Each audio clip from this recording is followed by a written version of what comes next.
Hear this, for it is the sound of minds being pressed into uniformity, a rhythm far colder than the pickaxes hitting coal. In the mid-19th century, deep within a forgotten spur of the Appalachian Range, a place secured by isolation more effectively than any frontier fortress, lay the meticulously planned settlement of the deposit. It was a new, aggressive mining operation, focused solely on extracting the purest vein of deep coal, and it was a territory ruled by an absolute order that was not just physical, but psychological. The syndicate that owned the deposit was obsessed with control, believing that structural collapse, financial loss, and human error were all simply manifestations of one single, fundamental flaw: divergence. They held the terrifying conviction that the earth itself was sensitive to the moral and mental state of those who exploited it. Therefore, their entire isolated community was built around the enforced principle of perfect compliance. The surface camp was a showcase of unsettling precision. Every barrack, every tool shed, and every dining hall was constructed at a precise right angle to the next, adhering to a geometrical blueprint so rigid it felt unnatural. Schedules were adhered to with ruthless, silent punctuality. Meals were eaten at the same second, steps were measured, and voices were kept to a low, uniform murmur. Most crucially, emotional and intellectual deviations were forbidden. There was no room for disagreement, spontaneous joy, unrecorded grief, or existential doubt. The inhabitants were required to achieve a state of mental order for the perceived safety of the entire enterprise. Any sign of internal rebellion, a flicker of anger, a moment of profound sadness, was immediately suppressed by the hardened overseers, for it was believed that such internal chaos would find immediate and deadly expression in the physical order below ground. At the geometric heart of the camp lay the central shaft, the main vertical entry point to the mine and the only source of water. It was an engineering marvel, a perfect vertical line plunging hundreds of feet into the earth. Its structural integrity was tied, both spiritually and physically, to the community's unwavering compliance. Into this perfectly regulated, psychologically oppressive environment arrived the cartographer, a young man in his early 20s, newly hired to create the complete, accurate subterranean map of the rapidly expanding shafts. He was a man of meticulous training, whose faith rested solely in the sanctity of measure and the absolute truth of geometry. He was assigned this dangerous task because his predecessors had failed disastrously. The maps they produced were marred by impossible shifts, nonsensical coordinates, and structural anomalies that seemed to defy the known laws of physics. From the moment he arrived, the cartographer felt the crushing weight of the settlement's enforced order. The miners were eerily silent, their eyes placid and blank, having long since surrendered the vibrant, complex tapestry of human emotion. Their movements were mechanical, efficient, and predictable. Even the children spoke only in practiced, rehearsed responses. The adults did not appear happy or sad. They appeared null, having achieved the mandated mental order. This suffocating obedience created an oppressive atmosphere that was far more unnerving than the danger of the deep earth. The young cartographer descended into the mines daily, armed with his plumb lines, his bulky transits, and his heavy brass measuring chain. Down below, the world was a maze of dark, rough-hewn tunnels, yet they were excavated with a strange, internal precision that unnerved him. Every structural beam, every supporting column, was driven at perfect 90-degree angles. However, the work of his previous failures was evident everywhere. Older sections of the mine simply did not align with the original survey. The older miners, whom the cartographer questioned through silent gestures and brief, terse exchanges, they rarely spoke more than 2 words at a time, attributed the mapping failures to shift, a common geological instability in coal seams. But the cartographer, relying on his instruments and his absolute faith in numerical accuracy, found no evidence of natural geological fault lines. The underlying ground was, by all scientific metrics, remarkably stable.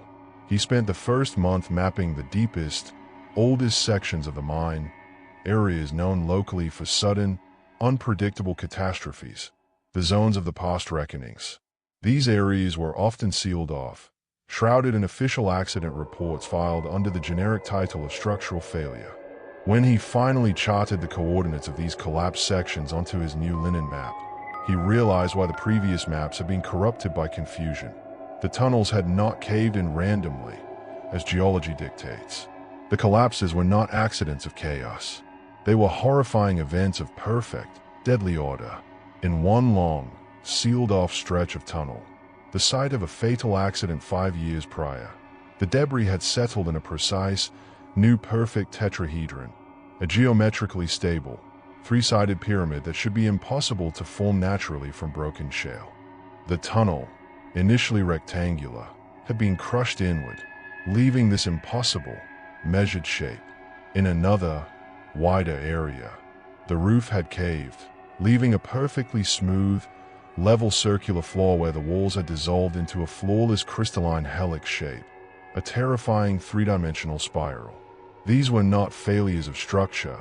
They were geometric manifestations, the precise, physical translation of an internal, mental error. The earth was taking the suppressed turmoil of the human psyche and reflecting it back as deadly, impossible order. The cartographer, who had dedicated his life to the belief that geometry was a pure tool for creating benign order, was now faced with the terrifying truth that geometry was also the language of cruelest punishment. He realized the rigid compliance demanded by the consortium was the desperate price they paid to keep the Earth from reflecting their internal struggles. He reviewed the old accident reports, comparing the timing of the collapses with the sparse, cryptic notes on the mental health and emotional standing of the victims. He noticed the pattern. A reckoning was only triggered when a miner suffered a moment of profound, prohibited emotional divergence, a hidden moment of desperate, unrequited love, a sudden flash of uncontrolled, silent anger. Most commonly, a searing moment of existential doubt about the sanity and integrity of the whole operation. The moment the mental order fractured, the physical order of the mind was weaponized against them. The cartographer looked around the quiet, compliant settlement. He realized his own presence. A man dedicated to uncovering the truth and charting the unchartable was inherently an act of divergence. His relentless, professional search for a logical map was itself a supreme rebellion against the mandated mental order. His pursuit of absolute measurement was introducing intellectual chaos. He was the new source of the problem, and the cartographer knew, with chilling certainty, that the mind was scheduled to demand its next price, a geometric collapse. The moment his own dedicated pursuit of the truth broke the fragile, oppressive peace of the settlement's compliance. He was getting closer to the truth with every line he drew. The terrifying knowledge of the geometric manifestations settled upon the cartographer like the crushing weight of the earth itself. He was no longer merely mapping coal seams. He was mapping the fault lines of the human psyche, lines that, when broken, were translated into lethal, impossible geometry below ground. His professional dedication to truth, the very act of seeking an accurate map, was the ultimate form of divergence in a settlement dedicated to enforced mental order. The atmosphere of the settlement, already cold and regimented, began to press in on him with palpable malice. The overseers, hardened men who enforced compliance with the vigilance of high priests, sensed the disruption emanating from the cartographer. They did not need proof. They needed only the absence of placid conformity. The cartographer noticed the subtle shifts. The shared silence of the miners near him became more acute, their eyes holding a fleeting look of fear whenever he opened his instrument case. He knew they perceived him as a threat, the living source of the next inevitable reckoning. His daily routine, once a comforting practice of pure order, plumb lines, angles, measured paces, became an excruciating performance. Below ground, he continued to measure, but his every action was an act of intellectual rebellion. He would meticulously measure a tunnel section, knowing the result would be perfect, yet realizing the very perfection of his recorded order was what guaranteed the deadly chaos if his mind deviated even slightly. He began to introduce tiny, intentional, unrecorded errors in his measurements, a small rebellion to keep himself sane. Yet these small flaws were too insignificant to satisfy the demand of the earth. The psychological pressure from the overseers intensified. They began conducting unscheduled purity checks, formal reviews of personal spaces and routines. The cartographer's barracks were examined for any item that might suggest emotional attachment or spontaneous thought. Unrecorded letters, sketches, or books not approved by the consortium. He meticulously hid his true map, the one containing the disturbing, recurring geometric shapes of the collapses, and presented only the deliberately flawed, safe maps of his predecessors. The cartographer, isolated and suffocating, realized he needed knowledge outside the rigid, mandated order of the consortium's laws.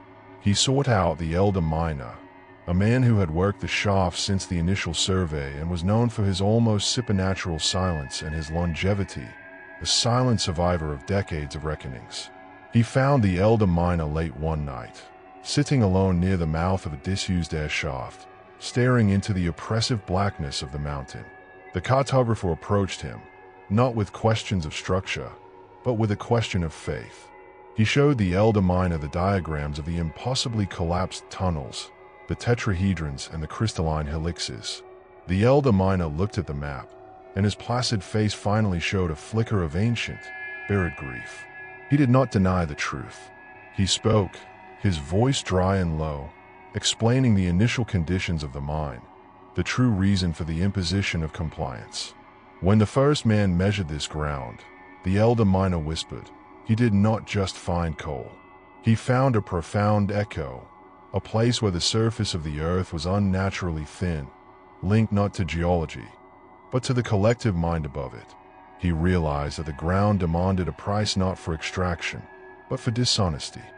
The elder miner explained that the first man's initial report stated that safety was only possible if the miners practiced acknowledged imperfection. They had to be human, they had to feel doubt, but they had to record that doubt, to admit the flaws in their routine and their minds, thereby making the order honest but inherently flawed. However, the consortium, obsessed with profit and control, rejected this terrifying truth. They chose the path of absolute order, demanding perfect compliance to maintain the lie of human infallibility. The central shaft, the elder miner revealed, was not just a water source. It was the anchor for the mandated mental order. It was believed that the sheer, perfect verticality of the shaft imposed a similar, perfect order on the miners' minds.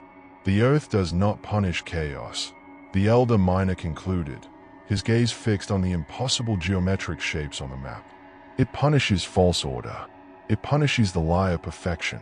When a man breaks the mental order with a sudden, honest burst of emotion, a moment of true, unsuppressed chaos, the earth replies by manifesting an order that is even more perfect, more absolute, and therefore deadly.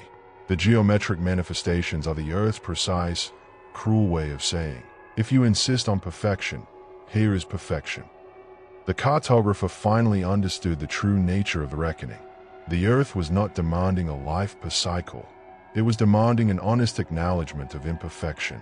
The price was not human sacrifice, but the surrender of the lie of compliance. The elder miner pressed a small, iron filing, a fragment of the first man's abandoned plumb bob, into the cartographer's hand. Your maps are the perfect order. They are the source of the danger, for they record the lie of the absolute. To save the lives of the men still compliant, you must break the order you serve. You must introduce a necessary flaw, a geometrical error that is honest, measurable, and impossible to hide, into the very map that anchors the settlement's belief in its own perfect design. The cartographer returned to his solitary barracks, the pressure mounting with every passing hour. He realized that the overseers were closing in. They would soon find his true map, expose his intellectual divergence, and trigger the reckoning. He had to act before his own unsuppressed desire for truth. His last act of personal chaos resulted in a collapse that would claim the lives of the perfectly compliant miners. He knew exactly how to commit the sin. He had to deliberately defile the one thing he held sacred, the absolute, measurable order of his own final map. The pressure on the cartographer was now a palpable, physical force, colder and harder than the coal dust that permeated every corner of the settlement. The time window was closing fast. He knew the overseers were no longer merely observing. They were actively searching for the source of the divergence they instinctively felt radiating from him. The absolute mental order of the camp, fragile even on its best days, was vibrating with suppressed fear and suspicion. The silence was not placid anymore. It was the taut quiet before a hammer fall. The cartographer spent the morning completing the remaining survey work in the accessible shafts. Every angle he measured, every point he recorded, felt like a step toward his own execution. He meticulously checked the plumb lines and transits, verifying the order of the mine structure. The mine itself was innocent. It was built perfectly. The collapse, he knew, would come not from poor engineering, but from the spiritual lie that the structure represented. He returned to his barracks, barricading the door against the creeping suspicion of the overseers. He spread his final sheet of linen map across the rough table. This map, once completed, will be the ultimate record of the mine's perfection, the absolute legal and geometric document certifying the compliance of the entire operation. It was meant to solidify the lie, to anchor the false order for the consortium. He looked at the small iron fragment from the original plumb bob, clutched tightly in his hand. This was his instrument of redemption and ruin, the tool for committing geometric treason. His mind, trained for years in the pursuit of faultless order, screamed in protest. To deliberately introduce an error into a map was the ultimate betrayal of his craft, a sin against the very language he spoke. But the sin of perfect compliance, the lie that demanded death, was far greater. Just as he dipped his pen into the inkwell to begin the final, defining lines, a hard, rhythmic pounding erupted on his door. It was the chief overseer, accompanied by two silent, muscular men. The final survey. It is overdue. The overseer's voice was low, measured, and utterly devoid of emotion, making the command sound more like a geological inevitability than a human request. The consortium demands the map that confirms the integrity of the central shaft and the compliance of the operation. Now, the cartographer knew he was trapped. He could not run, and he could not delay. The final act of divergence had to be performed now, in the minutes before his work, and his life was confiscated. It is nearly complete, the cartographer replied, his voice strained but steady. I require only the final coordinates. The overseer slid a heavy, folded document under the door, the final geological report. He then stood guard, silent, motionless, a sentinel of absolute order. The cartographer turned back to the map. He had to act. He had to create a flaw that was not accidental, not natural, but demonstrably intentional and mathematically devastating. It had to be a flaw that could not be easily painted over or explained away as shift. It had to be an error that betrayed the fundamental geometry of the entire mine. He began the final draft, drawing the main arteries leading into the deepest section of the mine. He used his precise compass and straight edge for 90% of the work, laying down the lines of expected order. Then came the moment of treason. Using the sharp, unforgiving edge of the iron fragment, he began to scratch a key line onto the linen map, the main transit line that linked the central shaft to the primary ventilation shafts. This line, by all rules of the mine's architecture, should be perfectly straight, running along an absolute east-west axis. Instead, the cartographer pressed the fragment deep into the linen and, following the iron's unique magnetic bias, introduced a subtle, almost imperceptible divergence. It was not a bend or a curve, but a minute, intentional warp in the straight line, a calculated error precisely 0.17 degrees off the absolute horizontal. It was a flaw too small to be seen by the naked eye, but catastrophic to any serious mathematical calculation, guaranteeing that every angle in the subsequent network would never precisely close. He further utilized the fragment to mark 3 coordinates near the deepest coal seam, drawing tiny, almost invisible fractals instead of simple dots, miniature geometric sequences that mathematically declared the region to be fundamentally UN-mappable. This was his ultimate statement. The order you demand is mathematically impossible. As he finished, the cartographer felt an immense release, followed by a profound, chilling silence. He had committed the ultimate sin against his profession, yet he had saved the miners from the impending reckoning. He rolled the map and pushed it under the door to the waiting overseer. "The final map," he said, the words heavy with defiant chaos. "The truth of the underground." The chief overseer took the map. He did not immediately open it. He simply held the rolled linen document, the physical manifestation of the settlement's most sacred order, and stared at the cartographer. Though the overseer could not calculate the 0.17-degree error hidden within the transit line, his psychological training, his devotion to the absolute purity of the lie, allowed him to sense the divergence. The overseer's placid face cracked, a tremor of genuine, profound rage displacing the mandated mental order. He knew the map was corrupt, not by accident, but by treason. "You have broken compliance," the overseer stated, the voice now low and dangerous. "The error is present. You have brought chaos to the foundation." The cartographer stood his ground. He had saved the man from the Earth's geometric manifestation, but now he had to face the reckoning of the men who served the corrupted order. The moment the chief overseer's face cracked, the brief, terrifying glimpse of genuine, uncontrolled emotion displacing the mandated mental order, the cartographer knew his time for stealth was over. The physical mind might be safe, but the human reckoning for violating the sacred lie of perfect compliance had begun. Without a word, the overseer signaled the two silent, muscular men. The cartographer was immediately seized, his arms wrenched behind his back, and he was dragged from his small barracks. His protests were meaningless. In the regime of absolute order, the mere suspicion of divergence was proof of guilt. He was confined to a small, cold cellar beneath the main supply depot, a structure built at a perfect 90-degree angle to every other building, its geometry reinforcing his confinement. The hours that followed were tense and confusing for the overseers. They had expected the Earth's immediate response to the error, the shattering thud of a deep shaft collapse, manifesting a perfect, deadly geometric shape. The overseers were trained to recognize the sign of the reckoning and swiftly suppress the chaos that preceded it. Yet, the mountain remained ominously silent. Below ground, the mine was stable. The structural integrity held firm, contradicting every expectation built upon decades of enforced compliance. The cartographer's deliberate error, the minute 0.17-degree warp and the UN mappable fractals, had worked. By introducing an honest, acknowledged flaw into the representation of order, he had satisfied the Earth's ancient demand for imperfection. The mine was safe precisely because the map was mathematically tainted. Enraged by the absence of the expected physical catastrophe, which would have validated their rule, the overseers chose a different path of punishment.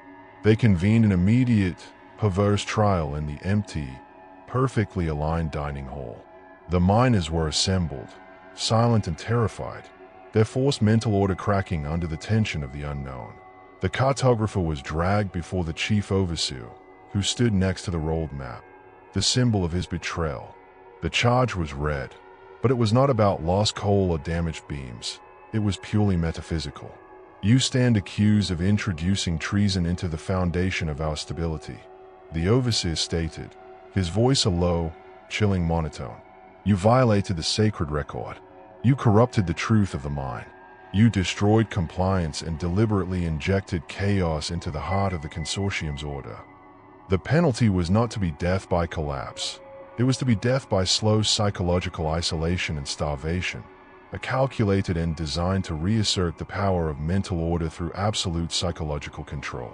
The cartographer knew this was his only chance to complete his act of necessary destruction. He refused to appeal to mercy, which did not exist in this order. He appealed to the core lie that sustained them all. "The mine is safe," the cartographer proclaimed, his voice echoing in the rigid, silent hall. "It is safe because the map is flawed. Your compliance is a lie. You demanded a false order, and the Earth punished your dishonesty with geometric perfection."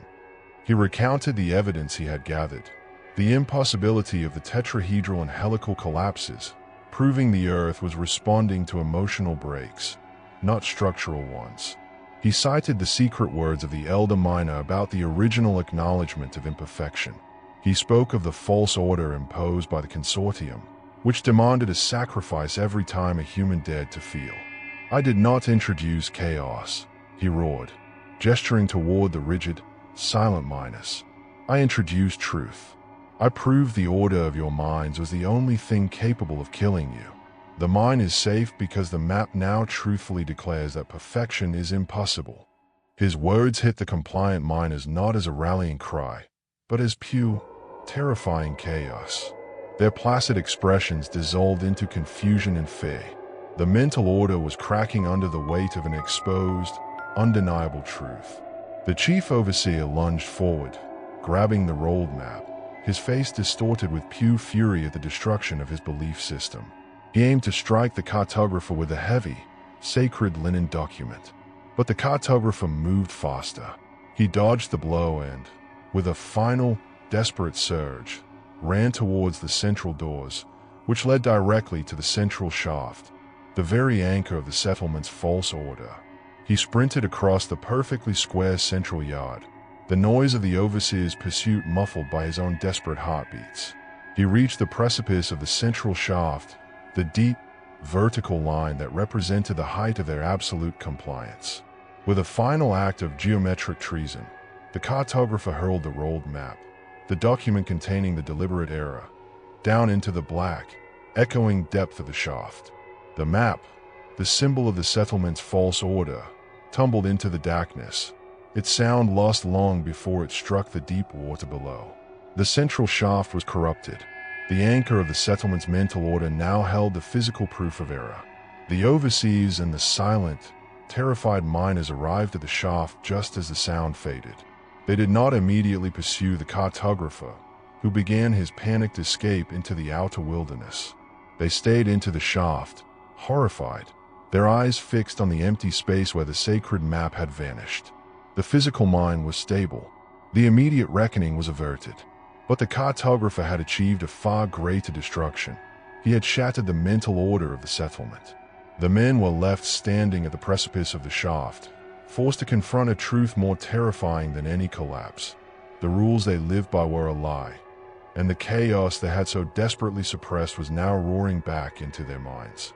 The cartographer vanished into the UN-surveyed territory, an exile carrying the knowledge of the necessary flaw, leaving behind a community on the verge of collapsing into internal, psychological chaos. The cartographer ran, driven not by the fear of pursuit but by the psychic whiplash of the settlement's shattered mental order. His escape into the dense, uncharted forest was an embrace of the true chaos, the natural, unmeasured wilderness, which now felt infinitely safer than the calculated, lethal order he had fled. He was an exile, a traitor to the only language he had ever mastered, burdened by the knowledge that he had saved bodies only by destroying minds. He reflected on his final act, hurling the map, the sacred document of the mind's supposed perfection, into the central shaft. That shaft, the deepest, straightest line in the whole operation, the physical anchor of absolute compliance, now contained the undeniable proof of error. He had corrupted the very heart of their belief system. The physical stability of the mind was now guaranteed, but the psychological foundation of the entire community was irrevocably destroyed.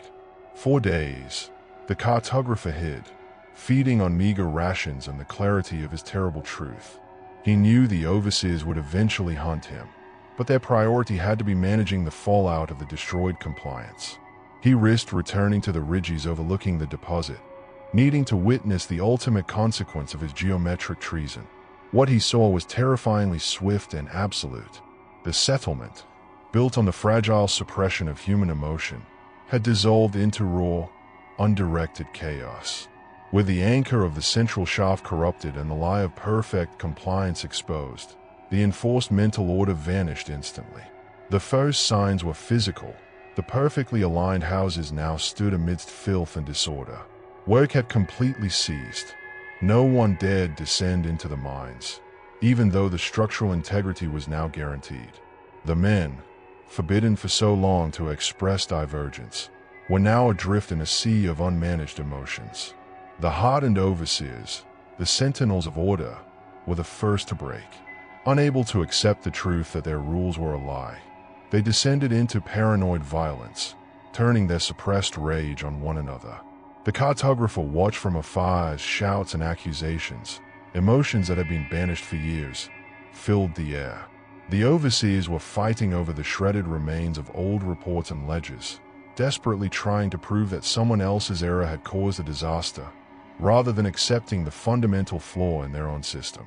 The miners themselves, freed from the required placidity, experienced a terrifying psychological implosion. Grief, rage, and profound existential confusion. The very chaos that the consortium feared would trigger a geometric manifestation, erupted across the camp. They were no longer victims of the Earth's perfect punishment, but victims of their own unmanaged, human imperfection. The camp was collapsing, not into a physical tetrahedron, but into a psychological singularity of pure, undirected confusion. The reckoning of man was far more destructive than any mind collapse. Satisfied that the order of the consortium had been fully dismantled, the cartographer sought out the elder miner one final time. He found him exactly where he had before, near the disused air shaft, staring into the dark.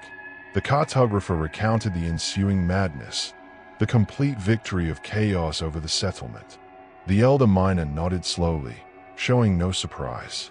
The earth is now silent. It asked for acknowledgement, and you gave it to them. The map you cast down is the new, true record. It declares that this territory, and the souls of those who work it, cannot abide absolute order. The elder miner revealed that he himself had been an apprentice to the very first man who measured the shaft, the one who discovered the echo and recommended acknowledged imperfection. He explained that the iron fragment was not just a piece of metal, but a relic of honesty. The mine is now truly safe from the geometric manifestations, the elder miner concluded, his voice barely a whisper. But you, the cartographer, you can never return to the world of perfect lines. You are the man who defined the flaw. Your mind now rejects the lie of perfection. Your order is now the acceptance of imperfection. That is the eternal price of knowledge. With the elder miner's pronouncement, the cartographer understood his new, solitary destiny. He was no longer a servant of measurement, but a guardian of error. He gathered his instruments, his measuring chain now a meaningless relic, and turned his back on the disintegrating settlement. He left the territory, walking toward the distant world, but he knew his path would always be defined by the minute 0.17-degree warp he had introduced. He had achieved the ultimate order, the complete, irreversible destruction of a fatal lie. He was an exile, forever walking the fine line between the necessary chaos and the honest imperfection he learned to embody. Years passed, their passing marked only by the erosion of rock and the silence of the unexploited mountain. The cartographer, now an exile carrying the indelible mark of divergence, wandered the fringes of society. He found that the price of knowledge was absolute. He could no longer live within the comforting, structured lies of civilized order. His mind, once dedicated to finding perfect straight lines, now instantly registered the subtle geometric fraud inherent in every human construction. A city block, meticulously laid out on paper, registered to him as a mass of tiny, self-serving errors held together by shared, collective denial. He tried to find work, but no professional enterprise could tolerate his sight. He would point out the 0.17-degree warp in the foundational survey, the unacknowledged fractals in the deed, or the inevitable, future collapse hidden within the current, perfect design. His truth was too catastrophic for the profitable lie of absolute order. He took the iron fragment, the relic of the first man's honesty, and held it over the shaft. With a profound sense of finality, he dropped the fragment. It fell without fanfare, a small, dark weight marking the ultimate acceptance of imperfection. The anchor of order was now doubly tainted by the flaw. The cartographer realized his final, eternal purpose. He would not allow the truth of this place to be paved over. He would not allow a new syndicate to arrive and attempt to impose a new, lethal absolute order. He established a small, hidden dwelling near the disused air shaft, becoming the solitary guardian of the entire abandoned territory. His life was now dedicated to maintenance. He was a custodian of the Necessary Flaw. He spent his remaining years ensuring that any exploratory team or curious surveyor who approached the area would find their instruments inexplicably failing, their coordinates hopelessly confused, and their maps inherently corrupted by the persistent, UN-mappable error. He became the human vessel for the chaos he had unleashed, the living guarantee that the price paid at the deposit would remain eternal imperfection, and never again human compliance and death.